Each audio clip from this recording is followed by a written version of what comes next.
नमस्कार मंडळी, मराठीमध्ये तुमचं स्वागत आहे. आज आपण मराठीमध्ये पहिल्यांदा शिकणार आहोत मुळाक्षर.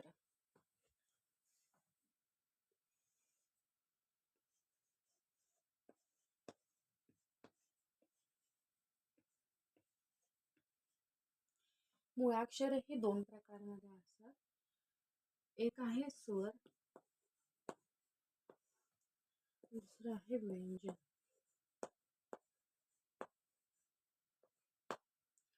तर स्वर हे आपण जेव्हा काना, मात्रा,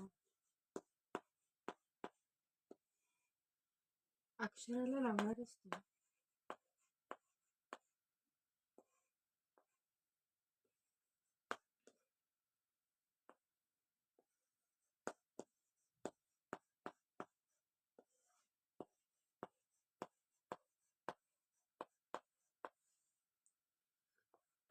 तेव्हा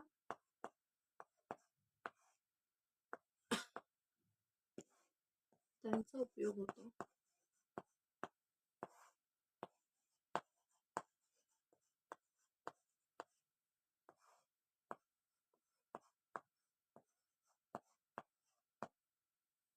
आता हे स्वर कोणते हे आपण बघूया.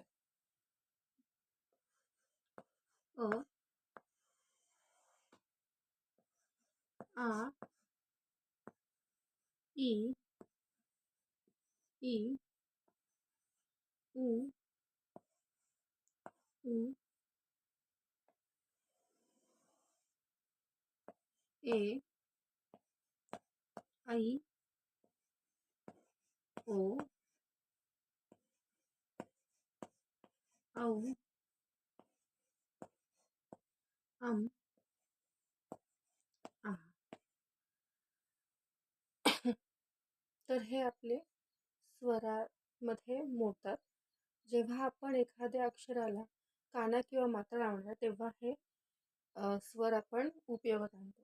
जसं काना ह्याच्यामध्ये आपण आ ची मात्रा लावली आहे, म्हणजे एक काना आपण हे दिलाय. क ला आ ची मात्रा दिल्यानंतर आपल्याला येतो का.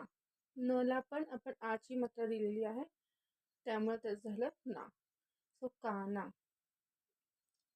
अशाच प्रकारे ह्यांची वेगवेगळे आपण बघणार आहोत की काना, मात्रा, वेलांटी आपण कशी देतो, तर त्यामध्ये ह्यांचा कसा वापर होतो हे आपण नेक्स्ट ह्याच्यामध्ये बघूया. तोपर्यंत धन्यवाद. थँक्यू.